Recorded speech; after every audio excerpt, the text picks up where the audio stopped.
tardes a todos. En nombre del aula de Estudios Sociedad Ejército Federal Ignacio Pérez Cantó,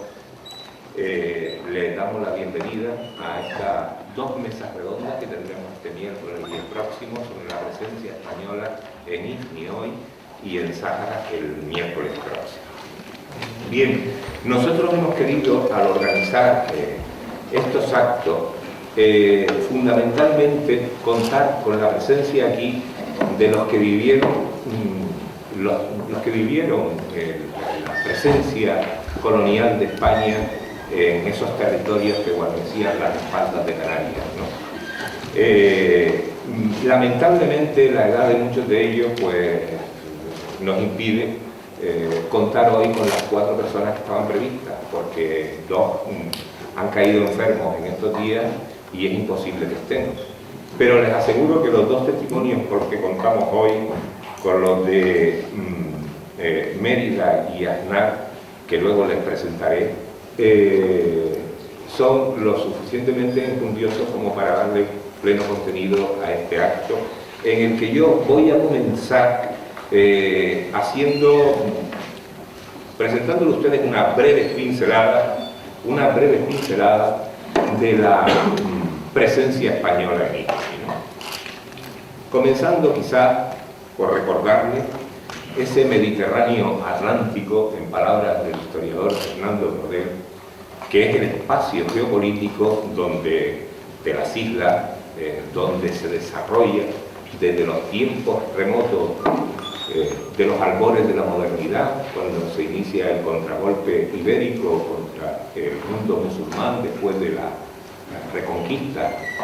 castellana y portuguesa, entran las islas en la historia y de su mano también pues todo esta vertiente de la costa occidental de África y el noroeste de África, ¿no? Este es el escenario de la precaria acción colonial que España va a desarrollar ahí desde finales del siglo XIX pues hasta el último cuarto del siglo XX, ¿no? En este escenario, por hacer un breve recorrido a los eventos que van marcando la presencia española en IFNI, podemos decir que España tarda más desde que adquiere derechos para la ocupación del territorio de IFNI, tarda más en ocuparlo que luego lo que dura su presencia efectiva en los territorios. Porque toda esta historia comienza, el punto de partida, que es también el punto de partida de todo el africanismo español contemporáneo, es la Guerra de África de 1859-1860, en aquella efervescencia africanista que se produce a mediados del siglo XIX y que al final de cuya guerra, en el Tratado de Huarrás, que es todo de paz y amistad entre España y Marruecos, una de las cuestiones que Marruecos concede a España es el derecho a ocupar un espacio de territorio el suficiente para establecer allí unas pesquerías de acuerdo con la ubicación más o menos que tenía antiguamente la torre de Santa Cruz de Mar Pequeña, aquella torre que los señores de Canarias establecieron como punto, como apoyatura en la costa occidental de África para realizar las cabalgadas por el África en el siglo XV, ¿no? Pues bien, obtenida ese derecho a la ocupación, luego se entra en una fase de lenta maduración de qué territorio en concreto, de delimitación del enclave español, con unas comisiones mixtas hispano-marroquíes que realizan 2 expediciones por toda la costa occidental de África, una en 1878, otra en 1883, y al final de las cuales se determina que el lugar donde estaba enclavada la torre de Santa Cruz de Mar Pequeña, que no fue así, pues estaba en IFNI, ¿no? En la desembocadura del río IFNI. Una tesis que, pese a la reticencia del Sultanato de Marruecos, al final Marruecos reconoce en 1900. Con lo cual, pues ya queda delimitado aquel espacio, aquel territorio que se le había concedido a perpetuidad a España en virtud del tratado que puso fin a la Guerra de África en 1860, ¿no? A partir de ahí, el espaldarazo definitivo al ejercicio de la soberanía española sobre el territorio de IFNI queda reconocido por los convenios franco-españoles de 1904 y 1912, que delimitan las respectivas zonas de influencia de España y Francia en todo el noroeste de África, y establecen el protectorado español en la zona norte de Marruecos, el protectorado español en la zona sur de Marruecos, en la zona de Tarfaya, Cabo Jubi, y después también el reconocimiento de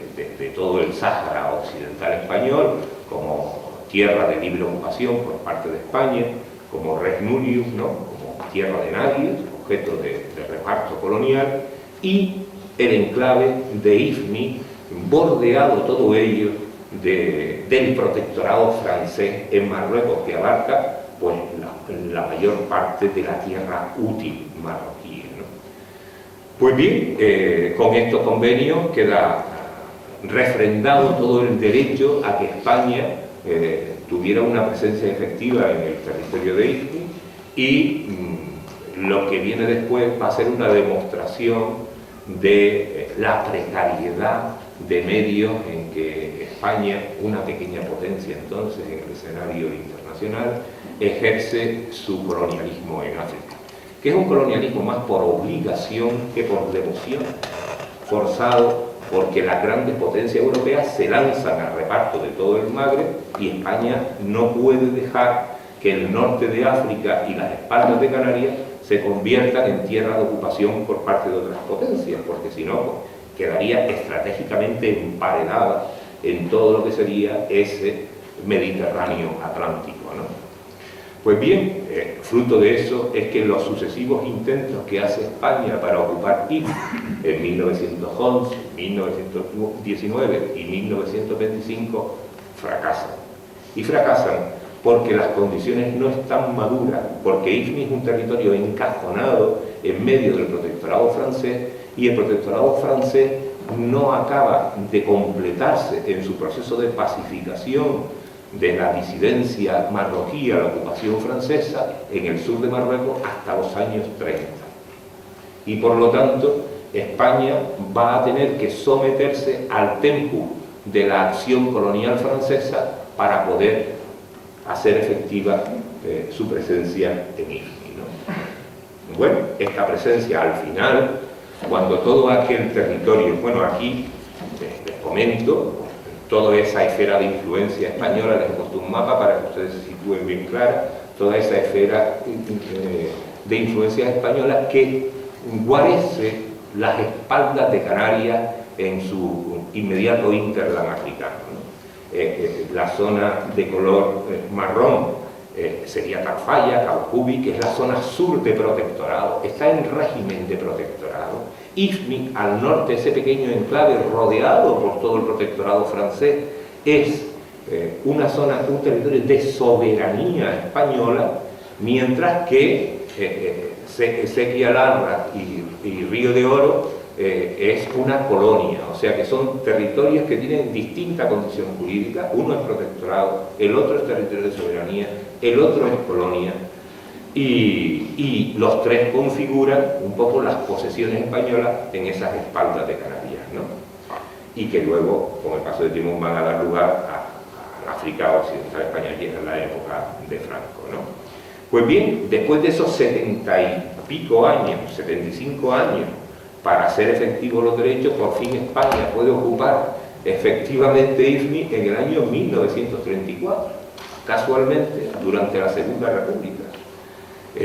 Un régimen que en principio, desde el principio, denostó toda aventura colonial, pero que se vio forzado a ocuparlo porque los franceses presionaron a la República Española a que ocupara efectivamente el territorio, porque ya Francia había estaba completando la pacificación de todo el sur de Marruecos, y la disidencia a la ocupación francesa se refugiaba en el enclave español para atacar las posiciones francesas. Y Francia forzó a la República Española, a la República Francesa, y o lo ocupas tú o lo tenemos que ocupar nosotros. Y así fue como en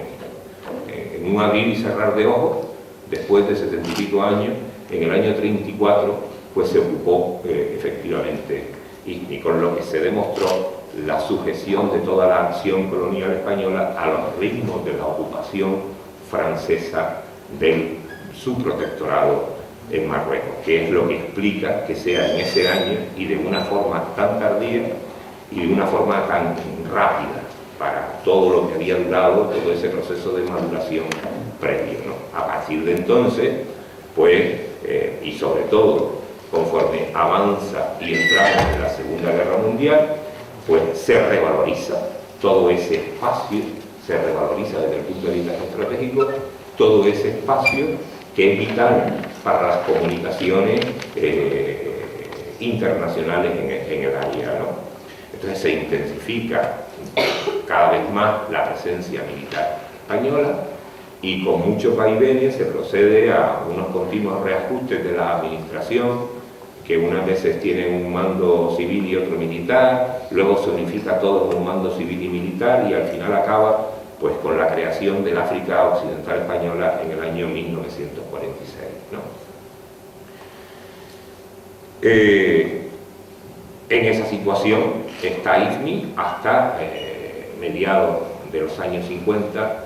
en que toda la efervescencia nacionalista derivada del impacto que tiene la Segunda Guerra Mundial en el Magreb, pues conduce a la independencia de Marruecos en el año 56. Y con la independencia marroquí, pues esa zona, las espaldas de Canarias, se convierte en una región muy agitada por los focos del Ejército de Liberación Marroquí, que se desplaza a completar el proceso de independencia marroquí y que se va a topar con el colonialismo tanto español como francés en la zona. Una Francia que entonces está empeñada en mantener a toda costa la joya del imperio colonial francés, que era Argelia. Y en esas condiciones, pues toda esa agitación nacionalista en la región desemboca en la guerra más olvidada por la historiografía, la guerra silenciosa dentro de las condiciones de opacidad en que se desenvolvía el régimen franquista entonces, que es la guerra de Ibn Sahara de noviembre del 57, febrero del 58. 4 meses muy duros que se vivieron con toda intensidad,